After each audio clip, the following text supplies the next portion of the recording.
Dziś dla odmiany taki widoczek.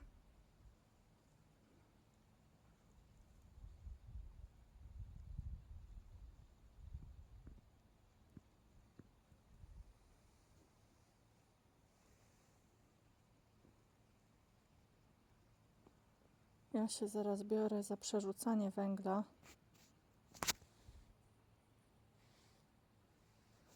A Wam życzę spokojnego wieczorku.